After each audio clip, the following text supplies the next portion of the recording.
मेहनत कर पड़ता है जी जान से तपना, तभी पूरा होता है एक बढ़िया नौकरी पाने का सपना। आज बात करेंगे ड्रीम जॉब ड्रीम कंपनी में कैसे मिले। 10 पॉइंट दूंगा, 10 पॉइंट स्टेप वाइज दूंगा। मैं Vivek Bindra, founder and CEO बड़ा बिजनेस डॉट कॉम। उससे पहले 3 सिनेरियो समझिएगा। पहला सिनेरियो, जो काम करने में आपको बहुत मजा आता है और आपको अच्छे से करना भी आता है, लेकिन अगर उसके पैसे अच्छे नहीं मिले आपको तो आप जिंदगी भर गरीब रह जाएंगे। दूसरा सिनेरियो लेते हैं, जो काम करना आपको अच्छे से आता है, उसके पैसे भी मिलते हैं, लेकिन आपको प्यार नहीं है उस काम से, आपको मन नहीं करता वो काम करने को, तो आप जिंदगी भर बोर होंगे।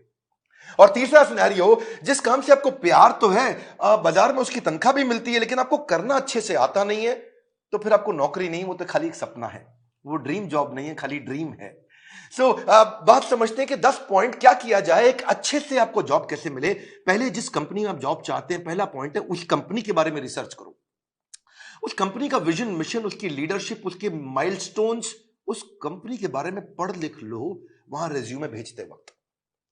Naukri.com पे बहुत सारी अपॉर्चुनिटीज आपको मिलेंगी, लेकिन पहले कंपनी की वेबसाइट, इंटरव्यू में जाने से पहले उसके सोशल मीडिया, उसका एंगेजमेंट, mouthshut.com, glassdoor.com, उसका लिंक्डइन, उसके सारे गूगल पे सब चीजें, जितना ज्यादा आप इंटरेस्टेड होंगे उतना आपका कैंडिडेचर इंटरेस्टिंग हो जाएगा। जब आप इंटरव्यू में मिलते हैं ना लोगों से, if you are interested in the company, they will see you as interesting for the company. Company research के बाद दूसरा पॉइंट, जॉब डिस्क्रिप्शन को समझिए। जॉब डिस्क्रिप्शन की डिटेल मांगिए। आपका केआरए क्या होगा, केपीआई क्या होगा, आपसे क्या एक्सपेक्ट किया जा रहा है कंपनी में, यह मांग लो। अगर यह समझ में आ जाए कि कंपनी आपसे चाहती क्या है, करवाना क्या चाहती है, जॉब का डिस्क्रिप्शन, आपका केआरए की रिस्पॉन्सिबिलिटी एरिया, आपका केपीआई की परफॉर्मेंस इंडिकेटर, आपसे क्या एक्सपेक्ट किया जा रहा है इस रोल में, अगर वो मिल जाएगा तो पूरा ग्रिप आ जाएगा आपका इंटरव्यू में। तीसरा, अब जो इंटरव्यू लेने वाला है उसकी डिटेल निकालो।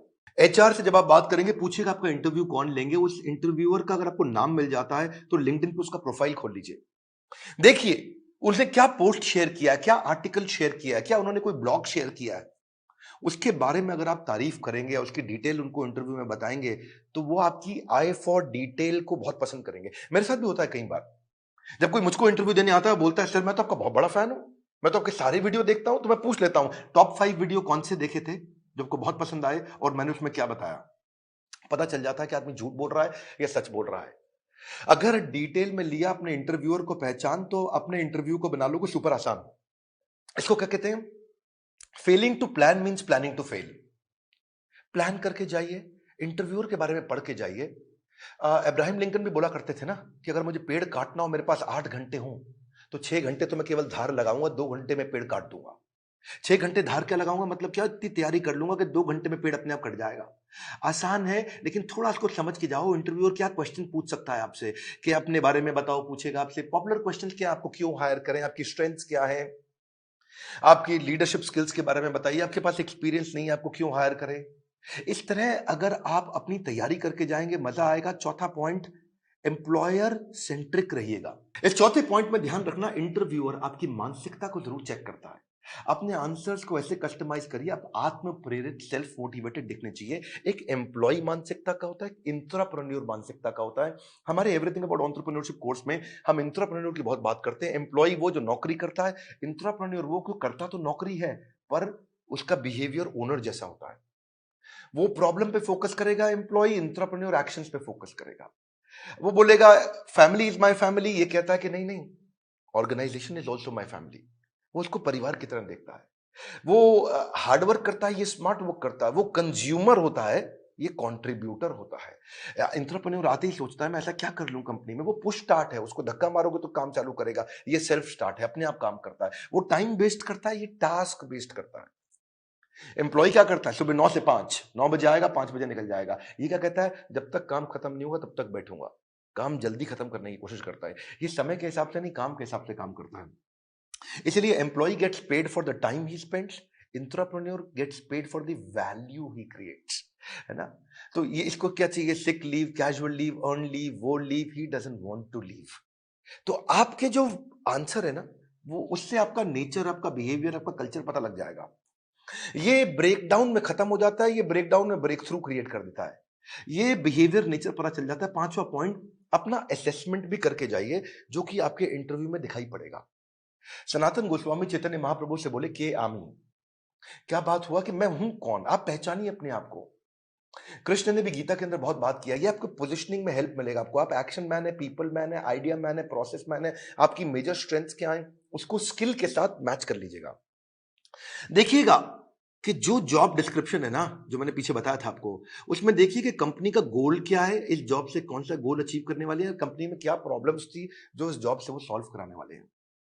और जब आप जाएंगे तो अपने हार्ड स्किल और सॉफ्ट स्किल को जरूर समझ के जाइएगा। ये छठा पॉइंट है।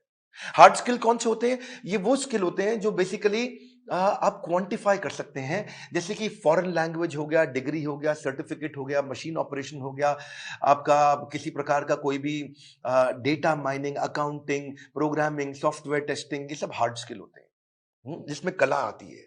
जैसे फाइनेंस के अंदर बजटिंग, बिजनेस प्लानिंग होता है या प्रोडक्ट डेवलपमेंट होता है। लेकिन सॉफ्ट स्किल कौन से? बातचीत कैसे करते हो, आपका टीम वर्क कैसा है, आप डिसीजन ले पाते हो नहीं, लीडरशिप है कि नहीं, मोटिवेटेड रहते हो कि नहीं, सुनते हो ध्यान से कि नहीं, पीपल स्किल है कि नहीं, इंटरपर्सनल फ्लेक्सिबिलिटी, टाइम मैनेजमेंट, ये सारे सॉफ्ट स्किल है। उस तरफ हार्ड स्किल है। तो पहले से ही चेक करके जाइए, क्योंकि आपका see he who speaks without attentive ear is mute. क्या मतलब हुआ? जो बिना सुने बोलता रहता है, बोलता रहता है, जो बिना सुने बोलता रहता है, वो सबसे बड़ा गूंगा होता है। उसके बोलने का कोई फायदा नहीं है। इसलिए आपकी कम्युनिकेशन में सुनिए ध्यान से कि वो क्या डिमांड है आपसे। इफेक्टिव कम्युनिकेशन में 20% is only what you know, 80% is how do you feel about what you know. कैसे आप उसे कम्युनिकेट करते हैं। सीधे बैठिए, हमेशा स्माइल मेंटेन करिए। ऐसा करके आराम से रिलैक्स होकर के बैठने वाला तो जमेगा नहीं ना। कॉन्फिडेंट और इंफॉर्मेटिव लगते हैं जब आप अच्छा कम्युनिकेशन और सॉफ्ट स्किल मैनेज कर पाते हैं।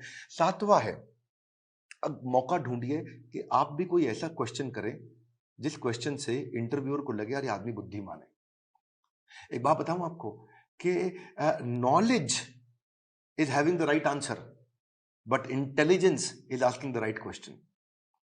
ज्ञानी व्यक्ति के पास उत्तर होता है, पर बुद्धिमान व्यक्ति के पास प्रश्न होता है।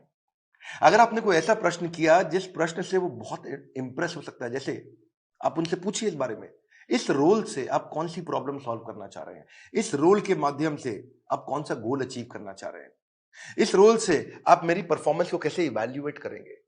कितना पावरफुल आप प्रश्न पूछते हैं, यह भी सामने वाले को इन्फ्लुएंस करता है। आठवां, सैलरी नेगोशिएशन की बात आए तो बहुत जोर मत डालिएगा।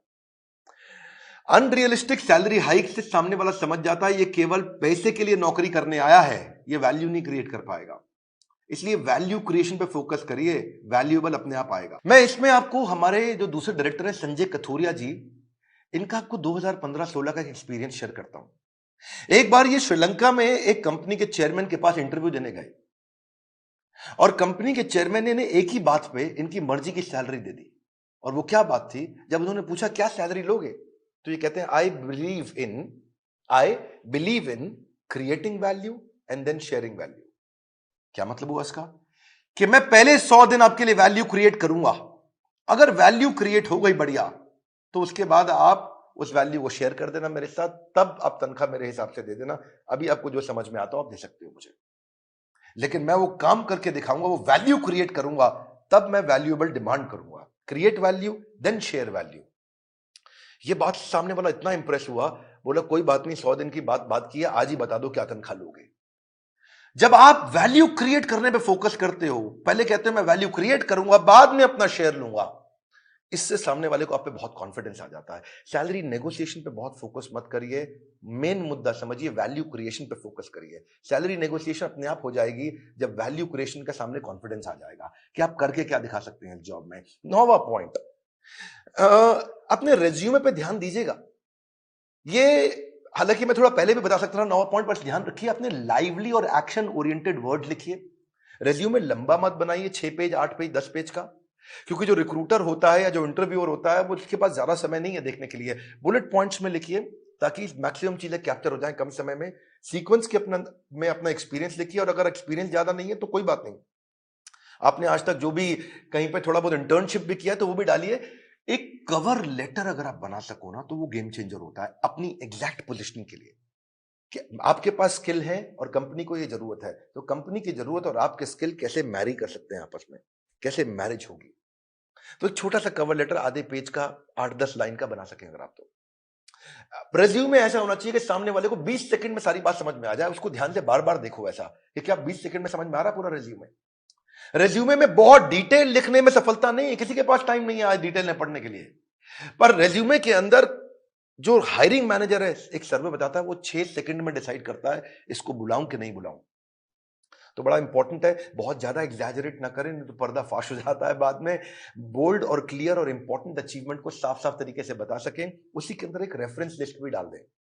जो आपकी integrity, work, decision making, punctuality, flexibility के बारे में कोई रेफरेंस पुरानी कंपनी के या कोई बड़े लोग ऐसे हैं जो आपके बारे में कहने को तैयार हो, तो नीचे लिख भी दीजिए कि ये आपको आपके बारे में ये रेफरेंस, मतलब किसी और व्यक्ति, कोई और व्यक्ति भी आपकी तारीफ करने को तैयार है तो उसका नाम, उसकी डेजिग्नेशन, उसका फोन नंबर लिख दीजिए। इससे भी कॉन्फिडेंस आता है। और फिर भी अगर इंटरव्यू में आप जा ही नहीं पा रहे, आपको इंटरव्यू मिल नहीं रहे हैं, तो हो सकता है कि आप अच्छी जॉब साइट्स पे नहीं हो। मार्केट में धक्के नहीं खाने पड़ेंगे अगर आप अच्छी जॉब साइट्स पे जाओगे। इसमें आपको फ्री ऑफ कॉस्ट बहुत सारी अपॉर्चुनिटी मिल जाती है, ऑटो नोटिफिकेशंस मिल जाते हैं, अपने आप नोटिफिकेशन आते रहते हैं, एम्प्लॉयर खुद ही आपके पास आ जाता है अगर आप अच्छी जॉब साइट्स पे जाते हो। इसमें प्रीमियम सर्विसेज भी होती हैं। बड़ी पॉपुलर जॉब साइट्स में shine.com, naukri.com, Times Ascent, Times job और मॉन्स्टर है। लेकिन अगर आप नए हैं तो freshers world, fresherslive.com, Internshala, internship पे काम कराती है, या freelancer.com, indeed.com। अगर आप नए हैं तो इन पे जाइए। बेरोजगार खेल रहे हैं स्मार्टफोन पर ताश, ये वीडियो उनको शेयर करें, दिशा मिल सकती है बड़ी खास। मैं एक बात और बताऊंगा, हमारे प्रॉब्लम सॉल्विंग कोर्स के अंदर हमने पूरा का पूरा कोर्स इसके ऊपर बना रखा है, और एवरीथिंग अबाउट एंटरप्रेन्योरशिप को भी अब 2 हिस्से में डिवाइड कर दिया है। अगर आप नए हैं, इंट्राप्रेन्योर बनना चाहते हैं, या आगे चल के स्टार्टअप शुरू करना चाहते हैं, तो एवरीथिंग अबाउट एंटरप्रेन्योरशिप का एक हिस्सा आपको काम आएगा। और दूसरा जो बिजनेस कर रहे हैं उनके लिए तो है ही है। मैं फिर से आपको रिक्वेस्ट करूंगा कि बेरोजगार खेल रहे हैं स्मार्टफोन पर लूडो और ताश, हाँ, वीडियो शेयर करो उनको, दिशा मिल सकती है बड़ी खास। ताश से बात नहीं बनेगी, इस खास दिशा से बात बनेगी। अगर आप नए आए, सब्सक्राइब जरूर करिएगा, लाइक करके उत्साह बढ़ाइए, बोर्ड लाइन नंबर पे फोन करिए, चेक करिए कि कैसे एवरीथिंग अबाउट एंटरप्रेन्योरशिप जिंदगी भर के लिए आपको एक बड़ी दिशा दे सकता है, आपको एक इंट्राप्रेन्योर बना सकता है। किसी को नौकरी मिले ना मिले, इंट्राप्रेन्योर की बहुत कमी है, उसको नौकरी जरूर मिलती है। हमारे साथ जुड़े रहने के लिए, दुनिया का नंबर 1 एंटरप्रेन्योरशिप यूट्यूब चैनल बनाने के लिए, वीडियो को लाइक करके उत्साह बढ़ाने के लिए आप सबका हृदय की गहराइयों से प्रेम पूर्वक बहुत बहुत धन्यवाद।